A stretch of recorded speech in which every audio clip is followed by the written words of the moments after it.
Alden Richard update. Yung ganap ni Alden. Sa post ng Sparkle GMA Artist Center, Alden Richard attended the General Assembly of the Entertainment Producers of the Philippines o EPOP.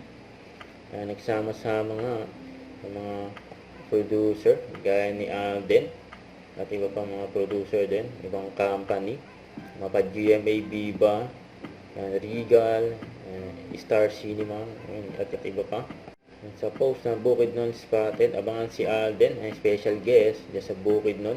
Sa April 13 sa New Bukidnon Sports Complex, Gintas, Balay City, Bukidnon. Abangan si Alden dyan, mag-perform. IG story ni Alden, yung restaurant niyang Concha's Garden Cafe, 10th anniversary. Parang kailan lang, 10th anniversary mga members natin in the past 50 years, sila po yung talagang nangangailangan ng assistance at tulong when it comes to welfare. Huwag kalimutan mag-subscribe, click ang notification bell for more update. Ito po ang Richard Reaction Vlog. Bye guys, thank you for watching.